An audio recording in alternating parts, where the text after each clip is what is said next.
Assalamualaikum warahmatullahi wabarakatuh. This group comprises of three beautiful women, Nurul, Nabilah, NorFariah, Hidayati, and Nik Nornazla, will be doing the topic civilizations in the essence of Islam, which is unity. So what is unity?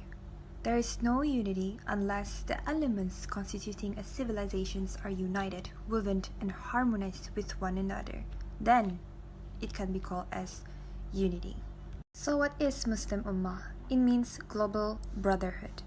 The word commonly used to mean the collective community of Islamic peoples.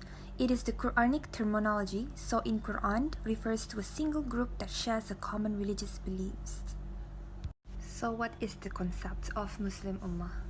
So the phrase Ummah in the Quran refers to all of the Islamic word unified. This mainly got the source from the Quran, which is, "You Muslims are the best nation brought out for mankind, combating what is righteous and forbidding what is wrong." Another source says that the Muslims, regardless of their origins, irrespective of their geographical boundaries, the racial characteristics, are one ummah. So there was actually questions arises in terms of, do Muslim countries don't deserve to be called Ummah?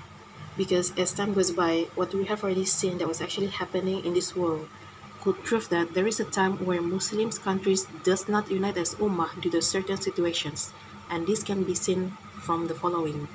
So as for the first one, it's gonna be the Shia-Sunni conflicts. So what actually the issues are, it actually has increased again in the 21st century, where Shias believe that the successive imams should be from the family of Sayyidina Ali, as they has a special religious wisdom and rightful political authority after the Prophet Muhammad SAW.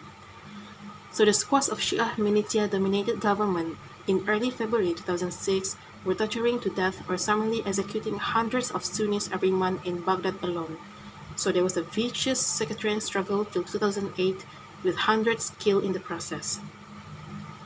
As for the second one, is gonna be the Taliban-led regimes in Afghanistan. So the attack was orchestrated by Al-Qaeda leader Osama bin Laden, who operated from inside of Taliban-controlled Afghanistan. The restrictions including banning women from education and employment except for female doctors, so anyone who did not obey could be jailed or beaten publicly. The third one is gonna be the Israeli atrocities in Palestine, where for 16 years, Israel's illegal blockade has made Gaza the world's biggest open-air prisons, simply because since 7 October 2023, Israel forces have launched thousands of bombardments in the Gaza Strip, which killing at least 3,793 people, mostly civilians, including more than 1,500 children, according to the Palestinian Ministry of Health in Gaza. Approximately 12,500 have been injured and more than 1,000 bodies are still trapped beneath the rubble.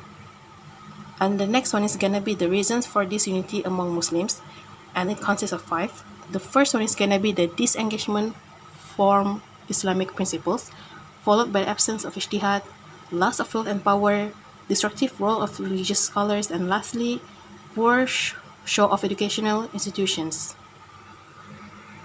So the next point is regarding the impact of disunity on Muslims and rest of the world. So there are 8 points. The first one is regarding poverty and backwardness. The second one is political and economic instability. The third one is emerge of terrorist groups. The fourth one is loss of life and infrastructure. The fifth one is tarnished image in the eyes of the world.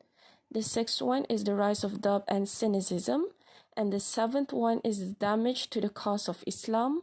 And the last one is the distraction from issues of prime importance. The next point is regarding the interconnected and peaceful world. The first one is following Quran and Sunnah. The second one is revival of ijtihad. The third one is establishment of state institution on stable footing. And the fourth one is constructive role of clergymen. The fifth one is delivering role of educational institution. The sixth one is formation of combined security architecture. The seventh one is devising of independent foreign policies. The eighth one is inculcation of leadership qualities. The ninth one is introduction of democracy. And the last one is the effective role of the OIC. So in conclusion, there can be no doubt that the essence of Islamic civilization is Islam, or that the essence of Islam is al-Tawhid, which is the act of affirming Allah to be the one, the absolute, transcendent creator, the Lord and Master of all that is. Thank you.